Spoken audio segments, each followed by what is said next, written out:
Okay, so for today's lesson, right, what we are going to look into, okay, will be on fiscal policy. So first of all, let me introduce you what are the policies that we are going to learn. So I'm opening my whiteboard now. Okay, so first of all, before we look into fiscal policies, right, just few terms that I would like to introduce you. Okay, so first of all, we learn about policies. I want to introduce you the different policies that we're going to learn throughout our subject. When we talk about policies, right, it can be divided into demand side and supply side policies. Okay, so we do have demand side policy and supply side policy.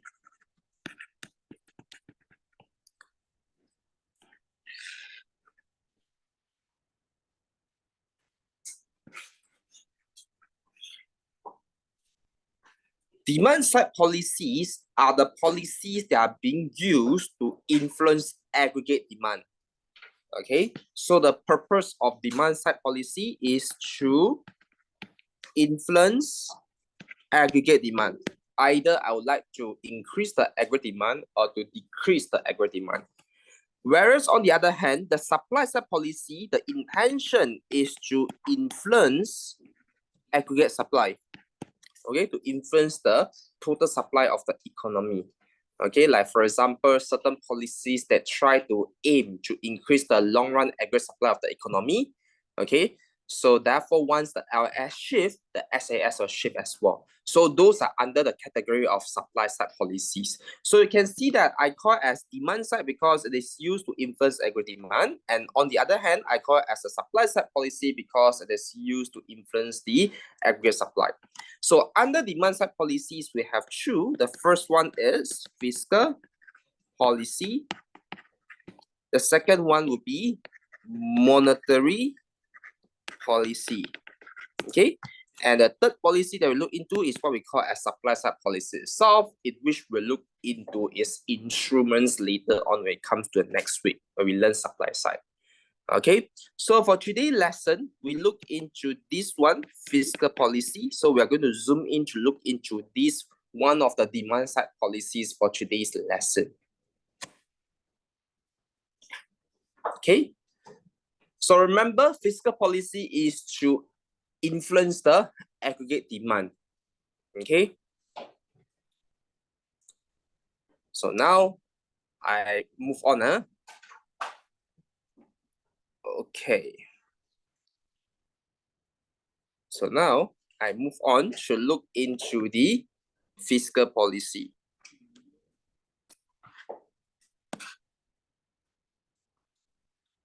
So first of all, we talk about fiscal policy. So we know that it's a demand side policy that is used to influence aggregate demand. Okay, to influence aggregate demand.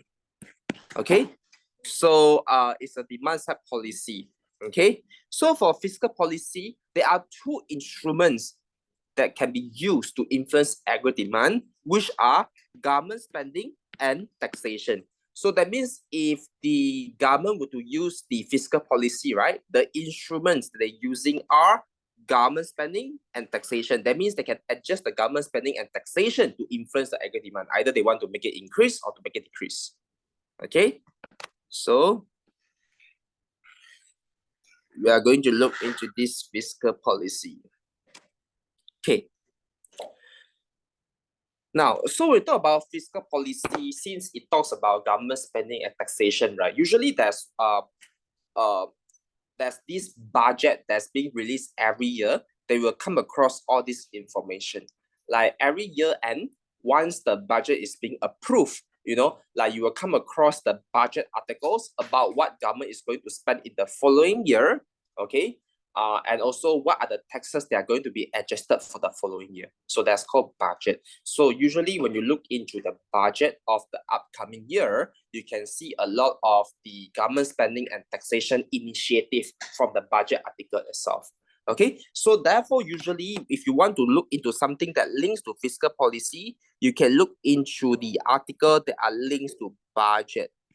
Okay, you can link to budget articles. Okay, budget. So in a budget, it talks about government spending and taxation.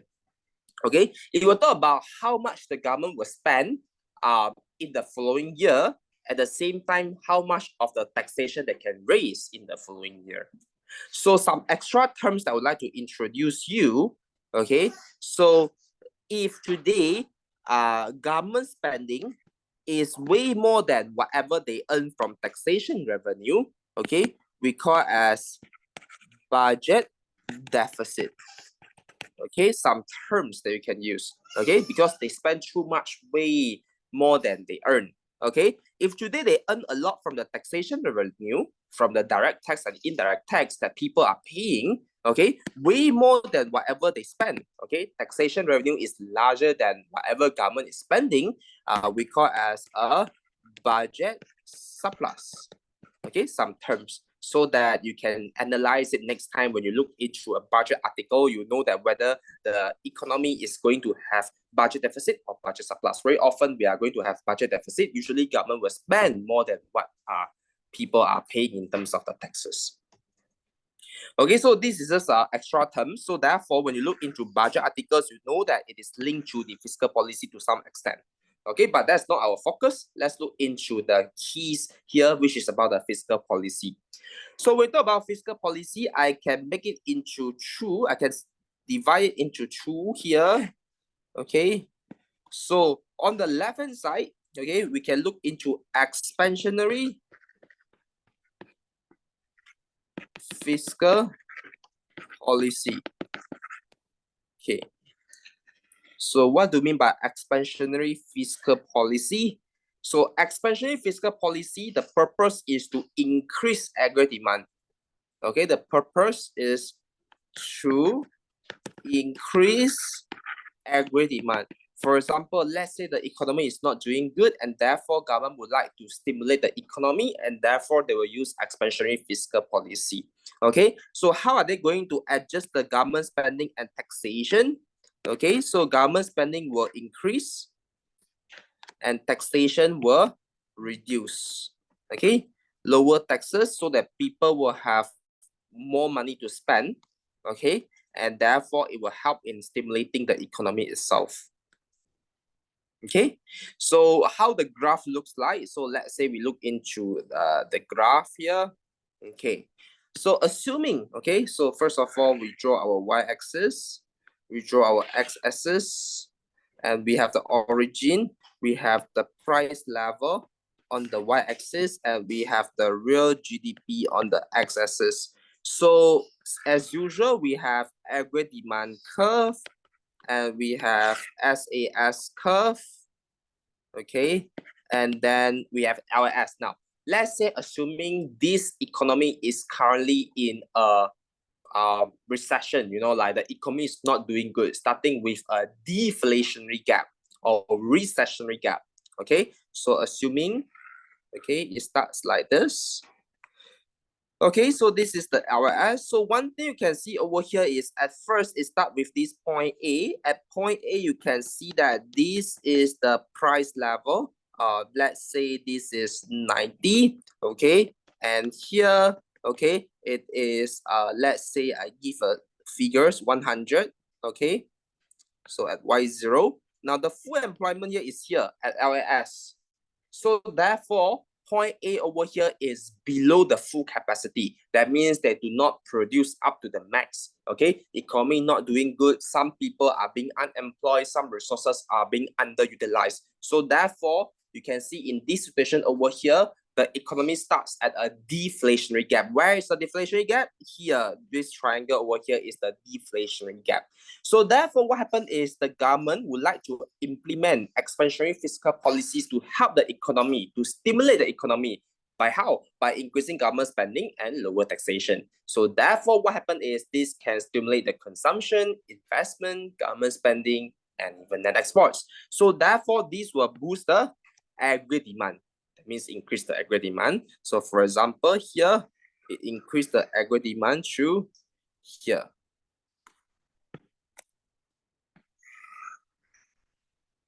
Okay.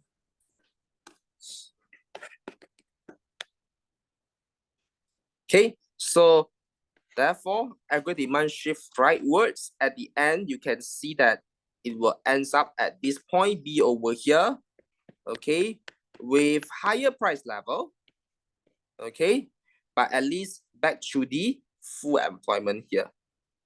Okay, back to the full employment here. Let's say I give you a figure 150. Okay, so back to the full employment. So from here, you can see that how expansionary fiscal policy works to help to stimulate the economy. Okay, so that's the bright side of it. Could there be any downside of expansionary fiscal policy? Yes, it will have some downside. Like for example, it caused the price level to go up. So that means that it could have the it could cause inflation. Okay, so therefore that is the impact of expansionary fiscal policy. Okay, so remember the instruments is to increase government spending and lower taxation to increase the aggregate demand.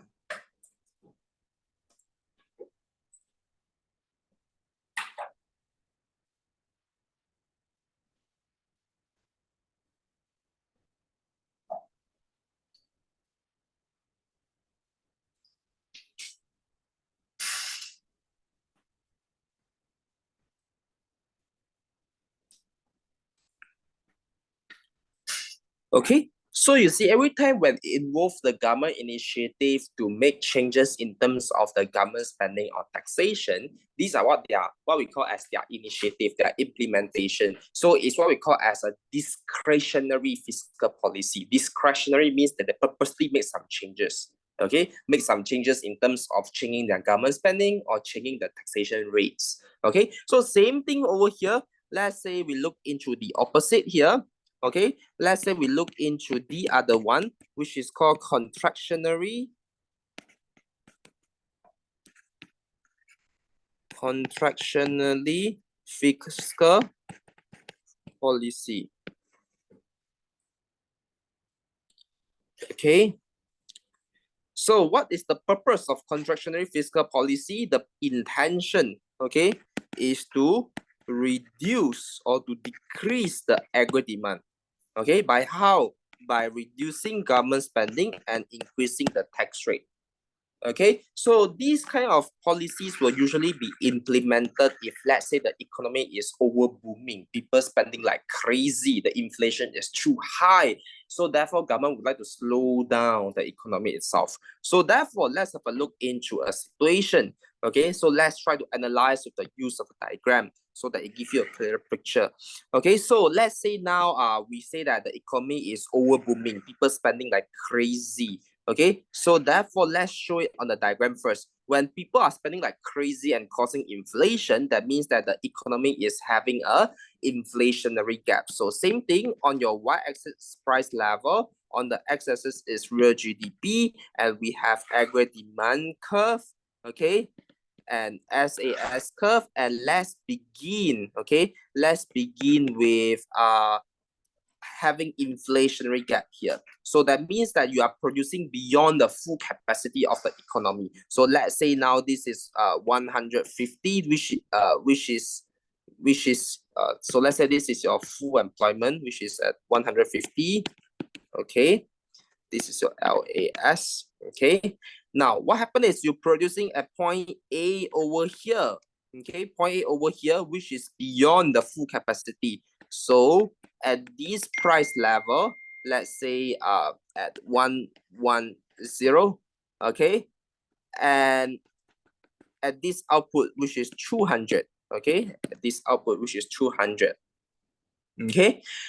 So now as you can see here, the economy is producing beyond the full capacity and therefore having this inflationary gap over here. You see how important it is when we learn about the inflationary gap and deflationary gap in the previous lesson, the output gap. Okay, so from here, you can first start to make an assumption. Let's say the economy is starting with having inflationary gap. So what happened is government would like to slow down the economy, so they implement contractionary fiscal policy. So therefore, that will reduce aggregate demand. Okay, so lower consumption, lower investment, lower government spending, and lower net exports. So therefore, that will shift the aggregate demand curve leftwards like this. Okay. So it shifts leftwards. And what happened is at the end, where is your new equilibrium? Your new equilibrium is here at point B. Okay, at point B here. So at point B over here, what you can see here is you back to your full employment. Okay, and the price level has gone down. Okay, yes, it managed to show that it slows down the economy, but could there be some downside of it? Could there be some drawback? Just now here on the left-hand side, expansionary, the drawback. So let me put some keynotes here. The drawback just now, okay, the potential drawback will be like inflation. Okay, inflation. That means higher price level. What about here? Could there be any drawback? Yes, there could be some drawback because the economy slows down. That means there will be lower output, okay, and lower employment. So that means there could be some business not able to survive, may want to cut down their workforce, may sack workers, may make people redundant. So there could be higher unemployment over here. Because contractionary means that it's to reduce aggregate demand. You don't want the economy to overspend, to over booming. So therefore, you slow down. When it slows down, business will be slowing down as well. So lesser outputs, lesser employment, lesser business opportunities. Up to you to describe. Okay. So overall, these are the potential drawbacks of contractionary fiscal policy. Okay. So these are the things that you need to know. Okay. For your fiscal policy chapter.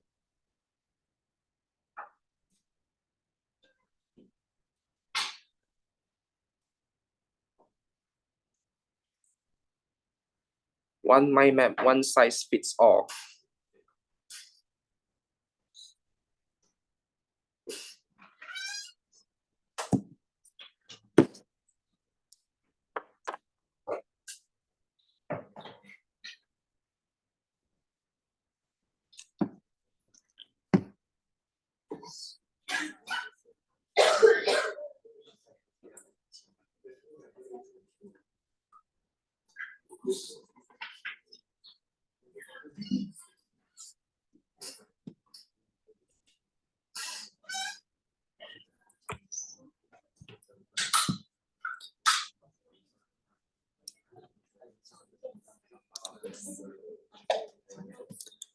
Okay, let's have a look.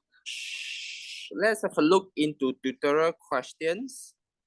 Question 1, let's consider a scenario where an economy is functioning at full employment. And the government mistakenly perceived that the economic situation as a recessionary gap. So they are at full employment, but the government thought that they are in recession. As a result, the government has decided to boost its spending to address the perceived downturn in the economy, using a diagram to illustrate this scenario with a diagram to demonstrate step by step the effects on the following. So that means they start with a full employment. And here what happened is the policies that's being implemented by government is actually expansionary because they thought that the economy is in recession. Okay, so they implement policies like expansionary fiscal policy. So now the first one is we talk about the effects on the following. The first one here, what happens to the aggregate demand? Okay, so now let's draw on this empty space over here. First of all, let's analyze what we have here. We have y-axis, we have x-axis, we have the origin, we have the price level, we have the real GDP, And we have aggregate demand. We have SAS. Now remember, we first start with a LAS with a full employment. Okay. So at first, we can say that the price level start at here. Let's say we give a figure 100. Okay, at point A. Okay, at point A. So now, government thought that they are in recession and implement expansionary policies. So therefore, they will shift the aggregate demand curve rightwards. So aggregate demand curve will shift rightwards. Okay. So therefore, here it moves rightwards. Okay, so you can see from point A move to here. Okay, what happened is there's a shortage. Okay, A to A1 here, or I can label it as point B. Okay, same as the answer, so that easier for you to read. Now, so there's a shortage. So what happened is it will push up the price level to point C over here. Okay, so at the end, that's what we say. It will result in inflation. Okay, here you can see there's an inflationary gap. Okay, so the price level has gone up, and at the same time, the output has also gone up as well. So now you are producing beyond the full capacity, and you can see that there is an inflationary gap over here. Okay. So therefore, if you want to explain more in your assignment, you see, when you zoom in here, right, you talk about the shift of aggregate demand curve.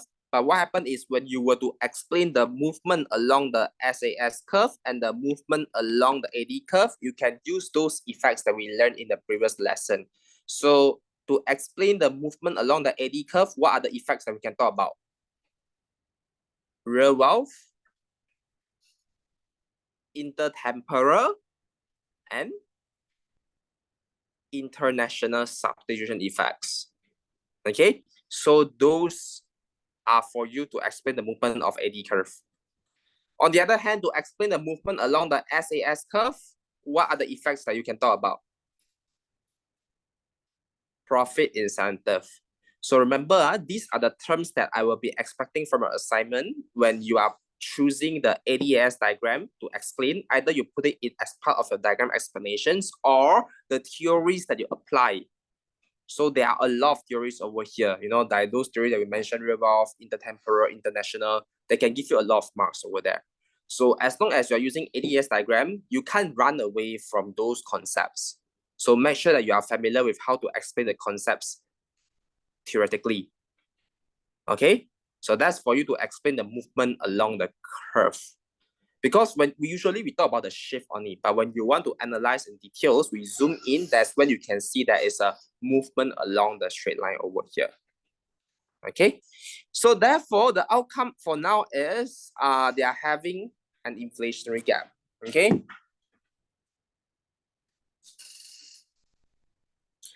Okay, so now let's continue to see the next question. Question number 2, what happened to the short run aggregate supply curve? Okay, now same thing. Remember what I have told you in the previous lesson? Okay, so now we are going to analyze what happened to the SAS. Okay, so you see in this diagram over here, they are having inflationary gap. As you can see the triangle as I mark with blue pens over there. So in this situation over here, that means people have been overworked, right? Because the economy producing beyond the full capacity, people overwork, people will start to ask for higher wages. Now, higher wages will be translated into higher labor costs. Now, when labor costs go up, So which graph will be affected? Supply curve, SAS curve. So therefore, when workers start to ask for higher wages will be translated into higher labor costs. In the long run, you know, this is what we call as long run impact. Remember, we say short run impact is like this, but in the long run, wages are flexible, adjustable. Okay, so that's when workers will ask for higher wages, and higher wages will be translated into higher labor costs. which increase the cost of production, that shift the SAS curve leftwards. Like this. Okay, same thing from point C, you move leftwards to point D here. Now there is a shortage again because you can see your aggregate demand is way larger than aggregate supply. Therefore, that push the price level to point E. Okay, point E. So same thing you can see if you zoom in over here, you can see that here you can talk about the movement along the straight line, right? Okay, so at the end at point E, what can you observe here? You back to full employment, but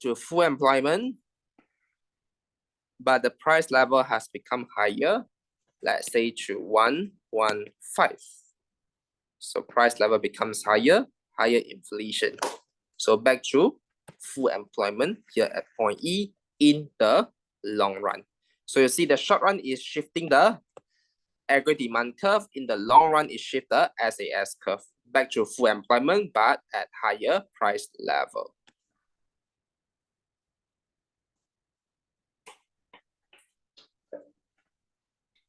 Okay.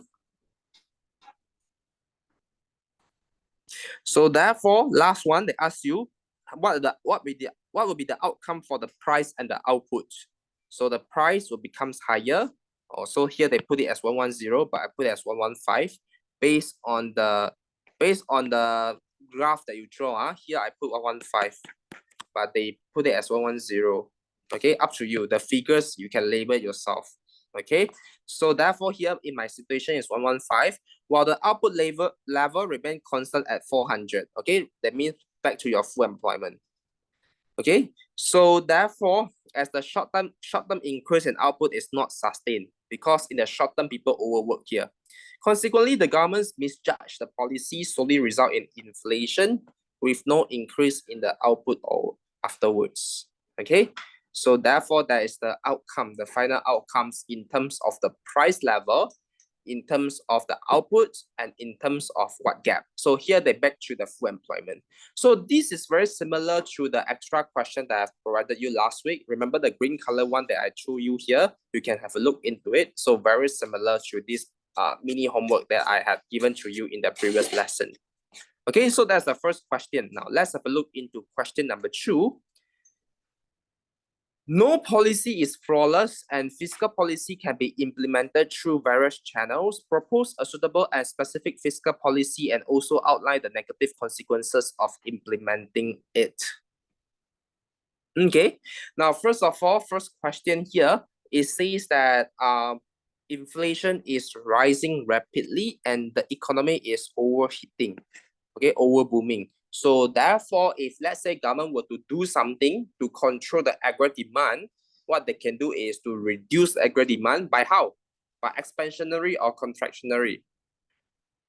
Contractionary, okay, very good. So therefore, we can draw the diagram. Now, inflation is rising rapidly. So that means we can assume that the economy starts with what gap? Inflationary gap, okay? So you have price level on your y-axis and your real GDP on your x-axis, and you have a D curve. You have SAS curve, and you first start with having an inflationary gap. Do not draw wrongly. Okay, so at first you start at point A over here. Okay, at let's say the price level of 110, okay, and at this y0, for example. Okay, you can give a figures if you want to. Let's say I want to give a figures 400 here also can.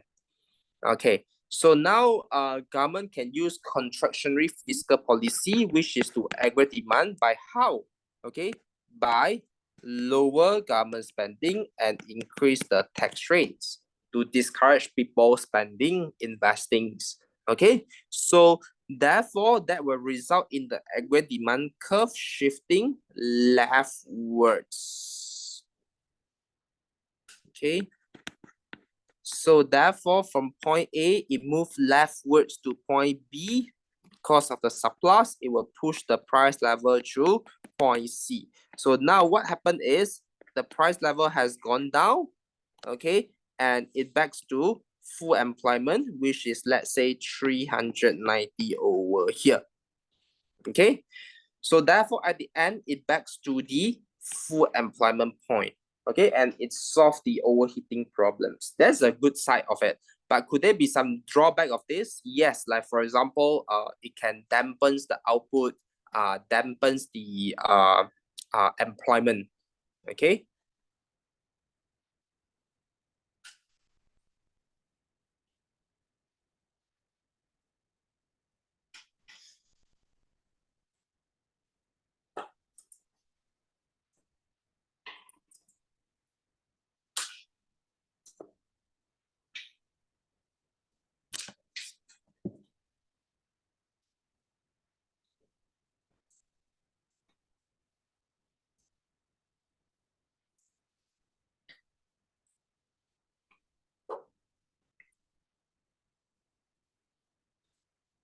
Okay, let's move on to the next one.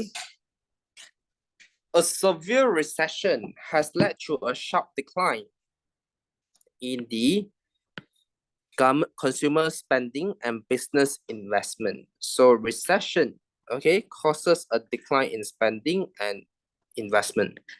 So seems like the economy is in a deflationary gap. So what policy the government can implement?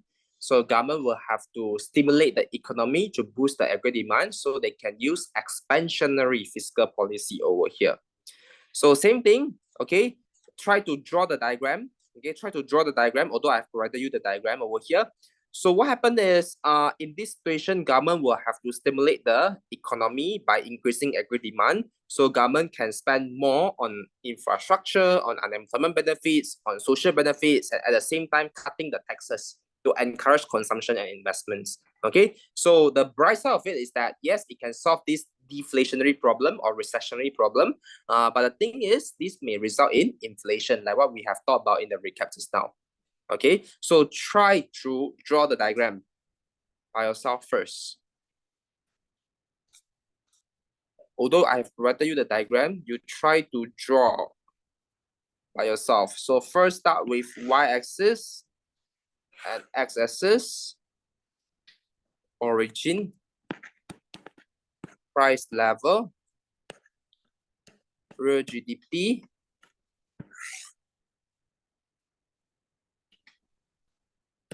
AD,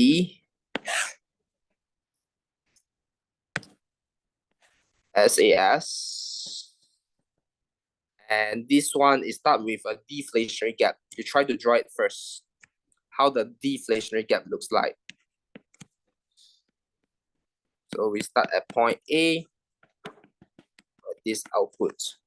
So we can put a P0 and Y0. Okay. So start with a recessionary gap. That means you are underproduced.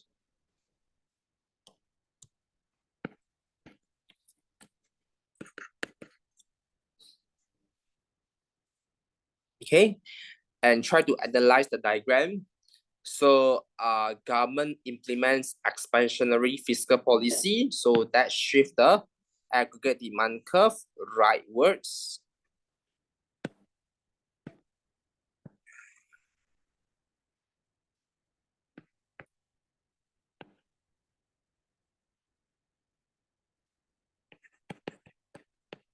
So from point A, it moved to point B over here.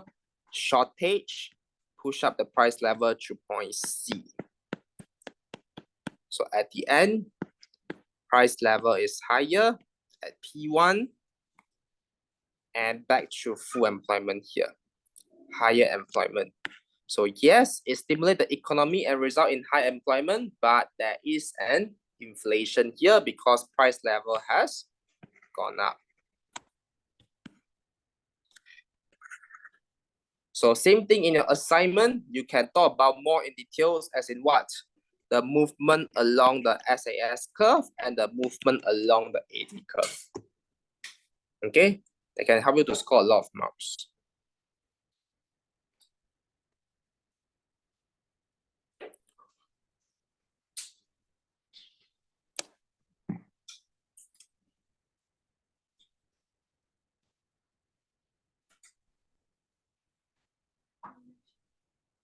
So make sure you are really able to draw it by yourself, so that you are able to draw this in your assignments or in your exams.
Okay, next question. I made some updates in terms of the writing, so therefore you may want to modify a bit. I upload the updated version already, so yeah. Okay, so next question. There is a large trade deficit and domestic production is lagging behind imports. So large trade deficit, in case if you do not know what is the meaning of this term, trade deficit. Trade deficit means that the value of imports is way larger than the value of exports. That means the people in the country is importing more as compared to what they export. So that means they prefer imports as compared to exports. So therefore, the domestic production is a bit falling behind, not doing good. Okay, not doing good. So therefore, people are not buying the local products, but buying more of imports. So therefore, this has to do with this has to do with the net exports. Remember, net exports equals to exports minus imports, remember? So therefore, imports keeps increasing, exports keep reducing. So what happened to the overall net exports? High or low? Yes, correct. Lower net exports, okay? Because people keep consuming imports. So therefore, that means here we can say that at first, the country exports is not doing good, So what happened is government will have to come up with some policies to stimulate the exporting sector. Again, by how? By expansionary fiscal policy, because when we talk about expansionary fiscal policy, the intention is to increase agri demand, and agri demand includes the components of the net exports. Yeah.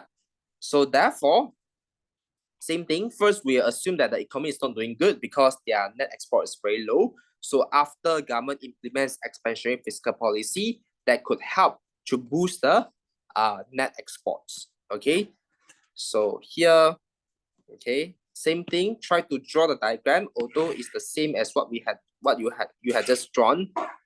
Okay, origin, price level, real GDP, okay, aggregate demand curve, as a S curve. Okay, and first you start with a recessionary gap because their exporting sector is not doing good.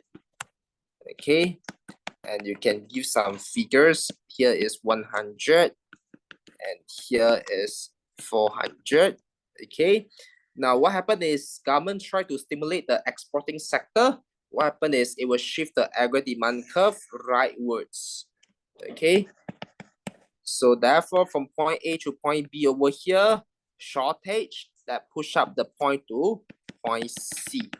Okay, so at the end you can see that the price level becomes higher and back to the full employment over here. Okay, so yes, it solved the problem, but at the end you can see that the price level becomes higher. Now, of course, for this question is a bit arguable because here we are saying that government is trying to do something to encourage the people to buy the local products, to encourage foreigners to buy the local products, at the same time to boost the local exporting sector. But whether it will be effective or not, this one is very uncertain. You know, maybe all this while people have been buying imports because the local products quality is bad. You know, the demand for the imports is very price inelastic. Remember you learned about this term in micro, inelastic. Yeah, so inelastic means that consumers are not price sensitive. Regardless of how high the prices go, people will still stick to the products. Okay, so therefore, maybe the demand for imports has always been price inelastic. So although imports become more expensive and local products become cheaper, but people will still not come to buy the local products, maybe because the quality not good. So the impact is very uncertain. Today, the government may want to boost the local sectors, exporting sector, or even invest in the local ports, okay, or local infrastructure to encourage more people to come over to do trade or to buy our local products. But the thing is, the impact is uncertain, okay, because people may just stick to the imports at the end of the day.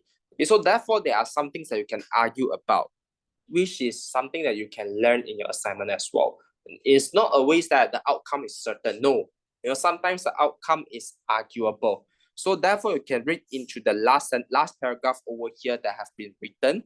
So here is just to provide you that maybe the preference of the people in the country may cause the policy to be not so effective. Okay, this is something that you can argue about.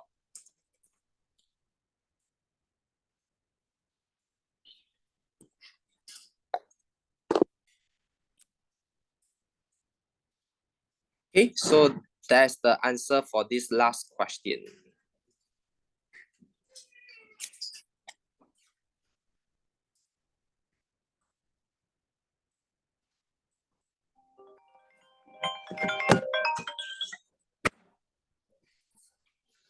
Yes, yes.